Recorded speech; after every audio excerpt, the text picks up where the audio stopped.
Inside America's Boardrooms, the informational show for board members and corporate secretaries. Brought to you with knowledge partners NASDAQ, the Center for Audit Quality, and PwC. Along with content contributors Equilar, Meridian Compensation Partners, Wilson Sonsini Goodrich and Rosati, R.R. Donnelly, and the Society of Corporate Secretaries and Governance Professionals. Welcome to this edition of Inside America's Boardrooms. I'm TK Kerstetter, CEO of Boardroom Resources and your host for today's show.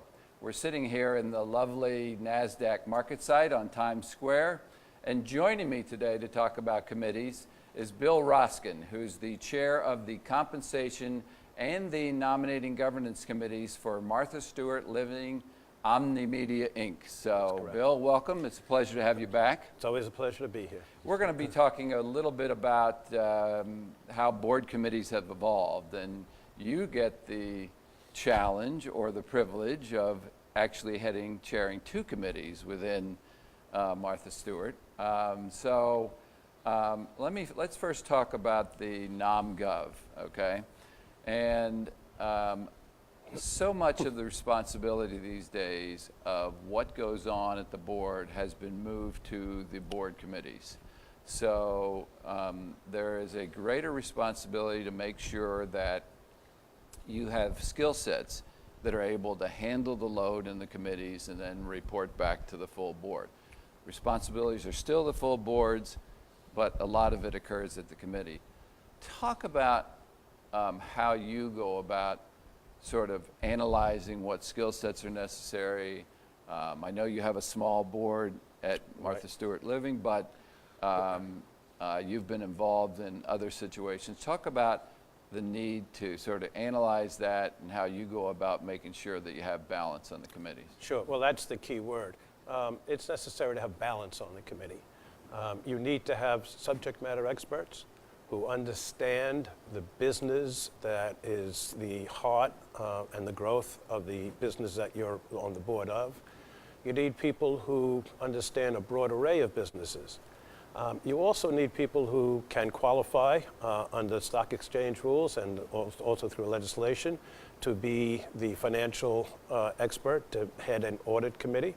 And hopefully you get people who can head an audit committee who also have industry experience. The same, you need people to head your compensation committee. The compensation committee also has to be made up of independent directors, and people who have a background in that tend to have a little bit more expertise in how to handle complex compensation issues, which are at the forefront of today's corporate governance issues. You're one of the smallest boards. Yeah, we're a board of a total of 6. We have 4 independent directors, and of course we have Martha Stewart and Dan Dienst, who are, Dan is our CEO, Martha is our founder and non-executive chairman, and so that is comprised the board with 4 independents. Yeah. One of the committees that certainly has evolved maybe the most has been the Comp Committee. And it's an area that, it's the one area that the investors say, we want to hear from the comp chair because we don't want the CEO to be describing their own pay. So you can get around a lot of things, but you really can't get around the idea that they want to hear from the chair of the comp committee about CEO pay. So talk a little bit about, you've always been associated with comp for most of your career in That's compensation. correct, yes. So talk a little bit about that responsibility and also how the committee responsibility has changed. Well, the committee responsibility has changed because it's become a focus of quite a bit of attention from both the press and activist shareholders and even less activist shareholders, long-term investors who look to make sure that our compensation program is consistent with the strategy and is pushing the strategy of the organization forward. That's kind of the key element of a good comp program. You want to make sure that the senior staff, your named executive officers, if you will, your NEOs, and of course your CEO is part of that, are compensated to perform the way the company needs them to perform, to push those areas of expertise that they have, the management styles that they have, to help secure the strategic goals that the company has set for itself. With, say, on pay, the focus of the comp committee has become much more prominent. It's a place where a lot of people would rather not serve these days. In the old days, nobody wanted to be on an audit committee because there was all the focus after Sarbanes-Oxley. I have the ability to be both on the audit committee as a member and chairman of comp.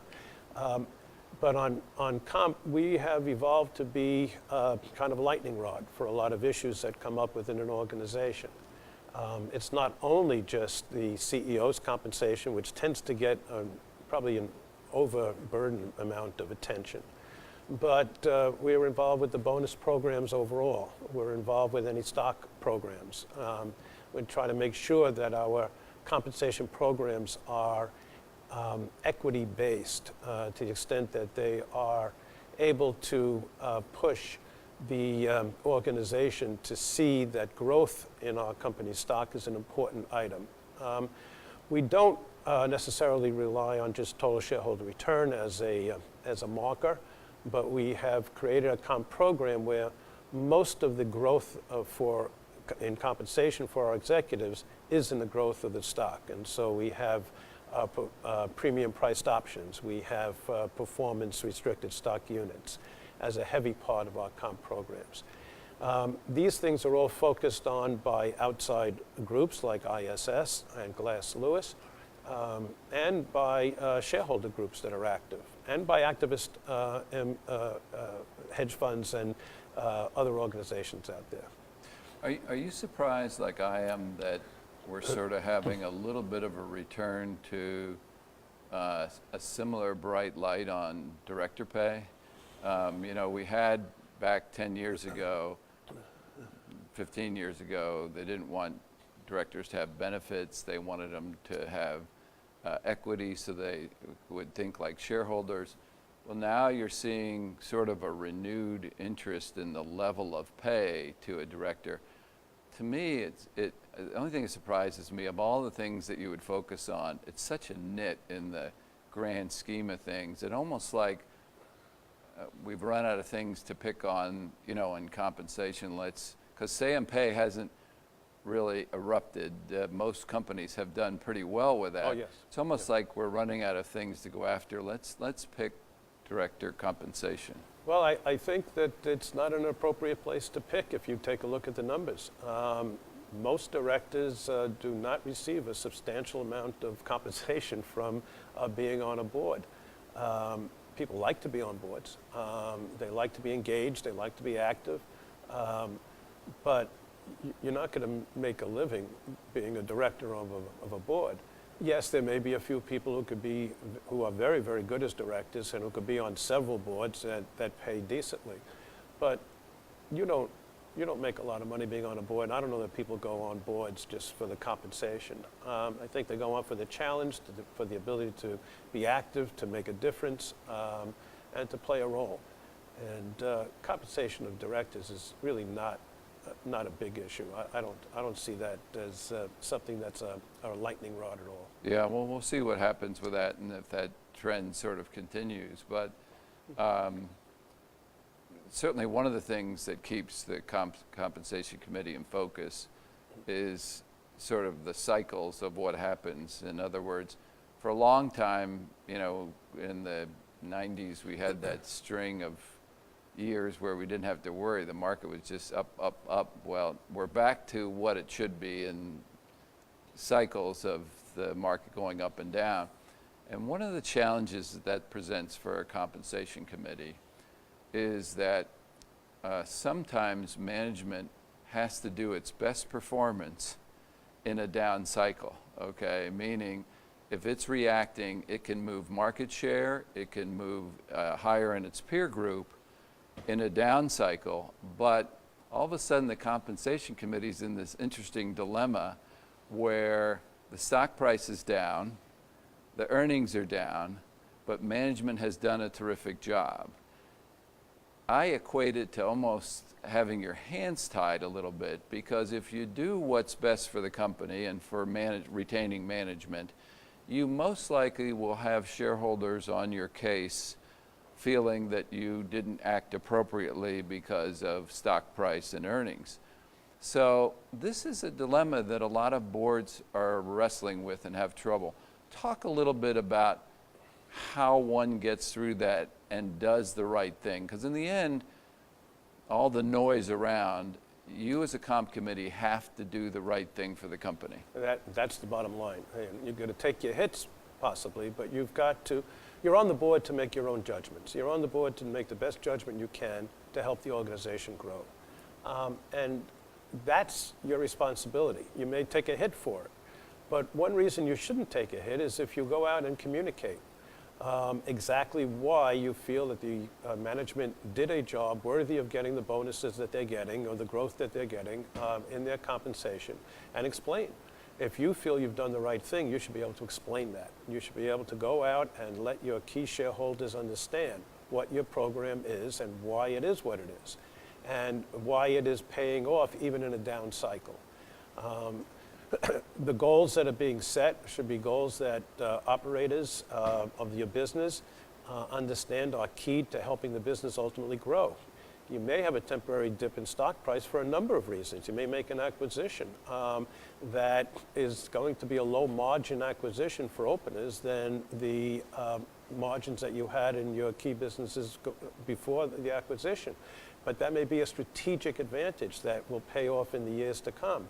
And so communication should make a shareholder say, well, that makes some sense then. There are other reasons that your share price may go down. It's why I'm not keen on using TSR, or total shareholder return, as a key indicator of what should be the performance factor that pays off for executives. I think TSR is a reward, but it's not an incentive. It's the result of what good incentives did. And so making sure that your incentive program enables your executives to have line of sight to what it is that they can accomplish to grow the organization, the goals that were set by the compensation committee and the board, and move the organization forward even in a downturn in their stock price or in a downturn in the economy. Now, if you have a downturn in the economy and you have several years of disappointing results, then management will see that as disappointing results. But I've been there where an organization performed in terms of meeting what they were expected to do, notwithstanding the stock price did not perform. And the stock price could not perform for a number of reasons, and some of them don't relate exactly to the performance of the organization. And so you need to just stick to your guns. But communication's a big thing. I mean, you're dealing with people who invested money who generally have common sense. Yeah. And if you sit and talk to them, explain your program, you should be in pretty good shape. Yeah, very well said. Let's switch gears again back to the chair of the NomGov committee and talk about something that's also receiving focus, and that's board evaluations. You know, people like to believe that you don't need mandatory age retirement. You don't need term limits if you have good evaluations. Talk about, through the years, your experience with board evaluations and what you have found to be, to work that our viewers could learn from. Well, it's the point you just made is very important. We are looking for boards with more diversity. We're looking for more gender diversity, racial diversity. And when you have boards comprised of essentially, let's say, white males, you don't have that diversity. And so when you look at, well, how can I get diversity? I don't want to increase my board. Some companies look, well, we'll put an age limit. We'll put in a term limit. I find any kind of limit like that to be counterproductive and something to be avoided if you can. And one way to avoid it is to have a very rigorous board evaluation process where people who aren't contributing their share of the work, aren't contributing their expertise, sort of taking it as a kind of a rest period, get evaluated off the board. So you need to have a rigorous process of doing that, and that's not easy. Board members tend to like to be collegial. We tend to like to see, can we get unanimity on board issues?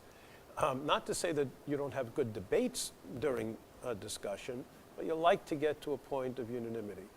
And particularly on a small board, it's difficult to start rating people down. One way to help with that is to use a third party. And a third party could come in and be very constructive, and there are third parties out there that do this. That's what they do, and they do meet with directors who say, your peers don't think you're really carrying the load. They like you personally, they enjoy whatever it is that you do, but this is an issue. And so board evaluations can play a very important role, and if you're not getting the board evaluations to do it properly, you're not going to get the turnover on the board that you need. And then some invidious practices come in. I think they're invidious. Any kind of age restriction, I think, is something that limits your ability to keep the best people. A term limit. You may have a wonderful director who's not at all compromised by being on the board for 10 years or so, who's been a stalwart, and yet he's going to get thrown off the board just because the term limit came in. A disservice to the other shareholders of the company. So, but the board evaluation, I think, is very important, and I think it should be done rigorously. And if it's difficult to communicate, and that should be a lead director role to communicate it, then a third party can be very helpful. Yeah. I've been asked many times to be that third party to deliver the unfriendly news, so I don't think it's always the right thing. It's best handled when there is board leadership and somebody's taking that responsibility. But right. You're right, it is. Right. It is. The third party I'm talking about is not just to deliver the message, it's actually to manage the process. Right. So that it's understood that that person will be delivering the messages. All indirectly. Right? Indirectly. Right. So there's a process in line. And they can be helpful. Look, I prefer, as you just mentioned, that we take the responsibility ourselves. And that we stand up and we say, this isn't working so right. well. You've missed too many meetings, or you haven't been attending the committee meetings, or whatever it might be. And just suggest that they not stand for re-election the next time around. Well, Bill Roskin from Martha Stewart Living, you are a wise director, and you provided great information, and I want to thank you again for joining me on the show today. It's always a pleasure. And that will conclude this edition of Inside America's Boardrooms. We hope you enjoyed the show. We'll come back and join us next week when we take another look at a critical topic that will help you be a better board member or committee member. So we'll see you then. Join us again next week for Inside America's Boardrooms. Brought to you with Knowledge Partners, NASDAQ, the Center for Audit Quality, and PwC. Along with content contributors Equilar, Meridian Compensation Partners, Wilson Sonsini Goodrich and Rosati, R.R. Donnelly, and the Society of Corporate Secretaries and Governance Professionals.